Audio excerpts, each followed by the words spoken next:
Hi guys, welcome back to my channel. If you're new here, please hit the subscribe button. And if you're returning, please hit the likes button. And you can do both. If you're not subscribed, hit the likes button anyway. So I want to come on and just say thank you all if you've watched my video before last week. Thank you all for watching, and please go back and watch any of the other videos that you haven't watched. I did a video on Dakota Collins, and I also did a video on Anthony Ovulos. So please go back and check out those videos as well on the abused children. And thank you all so much. I didn't want to make the story about me, but I just wanted to give a little insight on me growing up in the foster care system and coming from an abused background as well.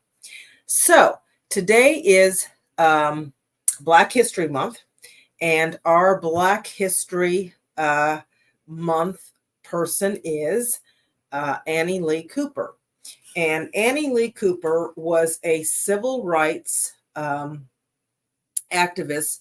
She was for the voter rights activists. She was a voter rights activist, I should say. And she made a way, or paved, one of the people that paved a way for us to help get the voter rights activists for African Americans. And so that's who we are going to pay tribute to today. And I am going to put her picture up, which she is outstanding. And when I was reading on, doing research on some of the people that I wanted to share with today, I thought, when I was reading her story, I thought, oh my goodness, she was just a little firecracker. A firecracker for sure.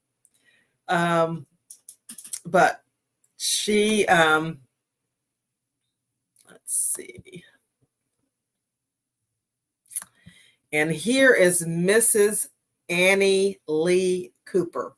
And Annie Lee Cooper paved the way. Well, she was one of the people that paved a way for us to be able to vote.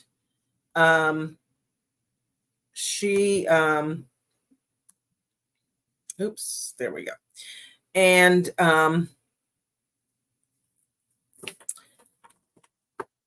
so back in January 1965, she was standing in line.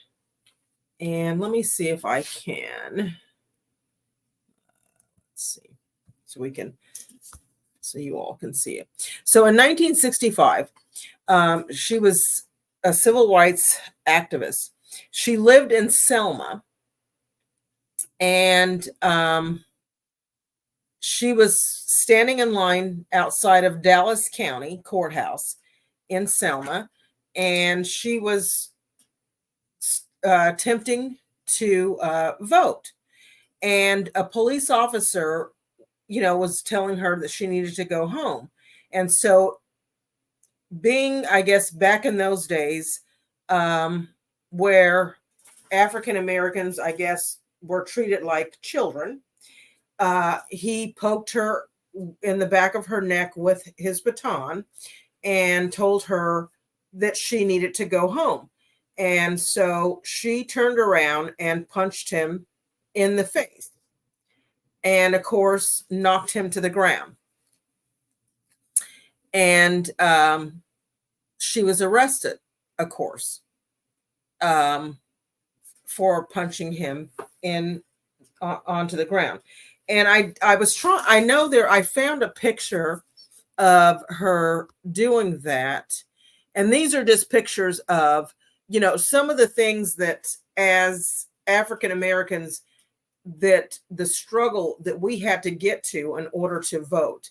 These are some of the long lines that, we've had to go through to get to be able to vote.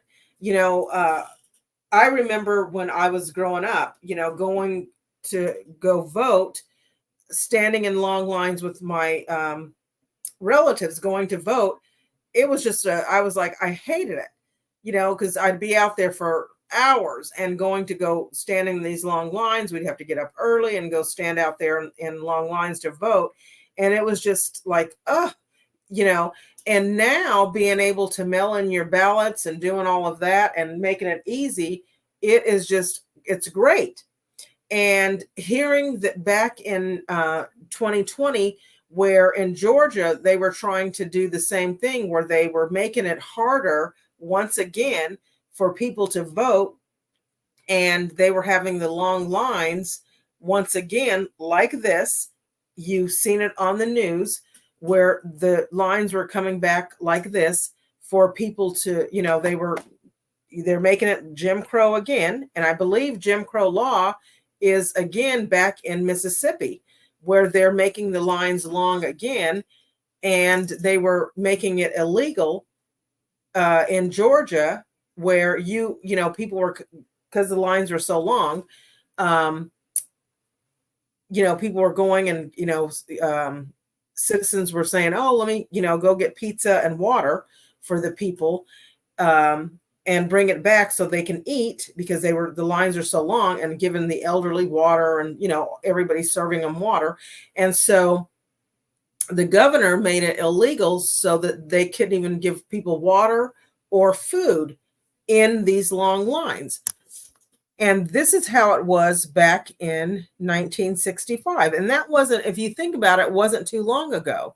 And so she, paved that way just in 1965 for us to get out and vote. And so, she was actually arrested and charged with M.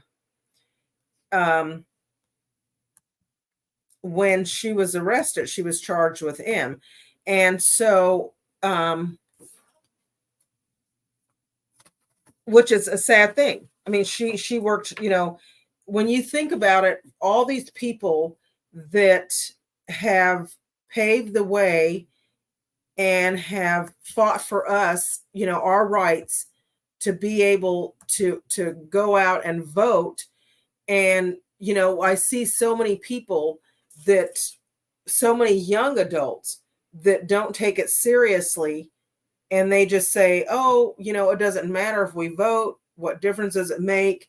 Nothing's changing. It doesn't, they don't take it seriously to go out and vote. And you see that these people that have, worked so hard, these activists that were arrested and beaten, and some, emmed or unalived even, or hosed down, or dogs, bitten by dogs, in order for us to have our rights to go out and vote. It's really a sad thing. So for her to, do what she did, especially in those days when it was just so scary to even, to assault an officer, the way that she did was really, really scary. I look at Rosa Parks, who, you know, was just, so fed up with having to go back to the back of the bus when she was tired. And she worked hard. She was on her feet all day long, and there was no seats in the back of the bus, and she was like, you know what, I'm tired. And there's no seats in the back of the bus. There was a seat up front, and she took that seat, and she was not going to get up and give her seat up because some person came up on the front of the bus. I'm tired. I'm not going to give up my seat. I've worked all day long. Why should I give up my seat? And it's just like these people fought so hard for us, and I see, so many people that are so ungrateful for these people that have fought hard for us to be where we're at now.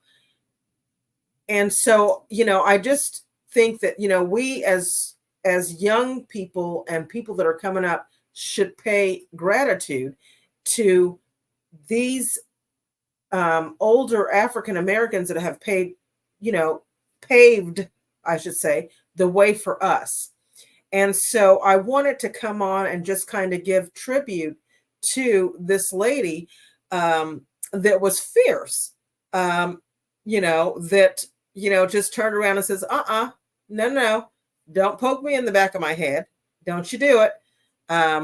And turned around and just, knocked him to the ground. Now, I don't condone violence, but it's that thing. Don't put your hands on me. The same respect that I give you, I want you to give that to me. And I think as even police officers or whoever, if I'm not putting my hands on you and I'm not, being violent to you, I don't think that you should be being violent to me. If I'm not giving you a reason to put your hands on me, don't put your hands on me. So, I think as police officers or whoever, if I'm not being violent towards you, if I'm turned around, you don't sit there and tap me on my head with a baton. You don't sit there and point your finger at me. I'm not, you treat me as you want to be treated. I'm not, just because you're an officer and you're an authority does not give you the right to treat me less than. Okay. So she's human, and I don't care what color our skin is. We're all human, and she wanted to be treated as such. And she demanded that respect. And she was tired of being treated as less. So I commend her on that. And so kudos to Mrs. Annie Lee Cooper for paving the way in getting people of color registered to vote. And there was a thing in there that Martin Luther King did mention in while she was in custody.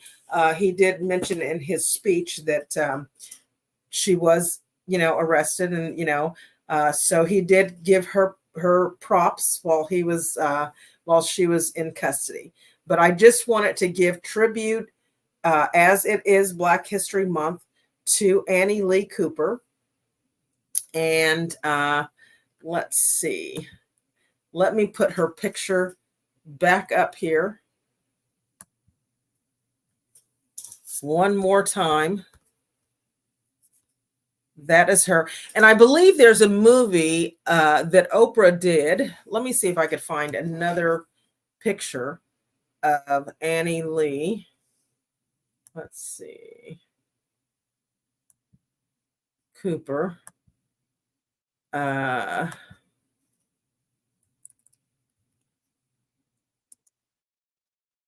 I can find.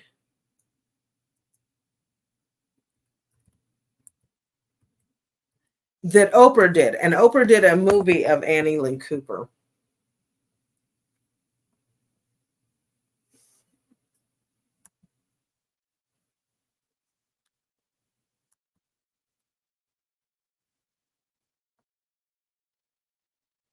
Let's see.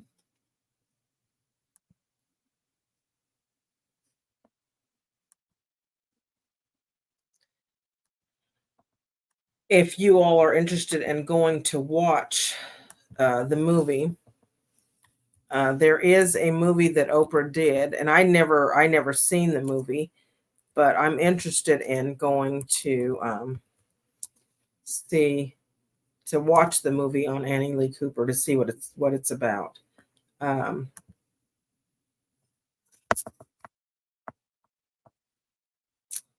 I'd love to see what the history was.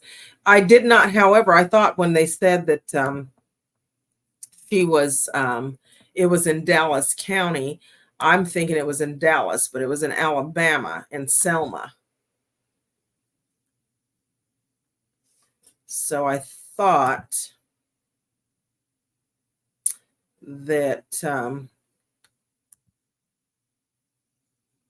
she died at 101 year 100. She died at 100 years old. And I'm thinking, my gosh, she lived a long, beautiful life. And this was her when she passed away. This was her when she passed. What a cute little lady with a bunch of spunk. With a bunch of spunk. Just adorable. Just so adorable. So thank you so much to Annie Lee Cooper, for one of the people for contributing to helping me and all of us being able to go out and vote, for giving me my right to be able to vote and getting my voice heard to put who I want in office. And I thank you so much. And I hope my girls are watching to say that this is important to vote, to, get your voices out there heard. It's very important to vote. And if, to see those long lines of people standing out there for hours on end, it's very important. You don't want anybody to ever tell you that you don't have a voice and that you have to go home because, your voice doesn't matter. So during this Black History Month, I will be sharing a bunch of, throughout the Black History Month, people that changed and helped pave the way for me to get to where I am today, and show my appreciation this way. So I thank you all so much for watching, and please hit the likes button, the bells button, and also if you're not subscribed, please subscribe. And I thank you so much. This is a channel for everybody. I just want to pay tribute to the Black History Month. We should all be united, and we should all pay tribute to helping the history get here. And we're all one. We should all be one nation united. So again, thank you all so much. And until next time, continue watching. And until next time,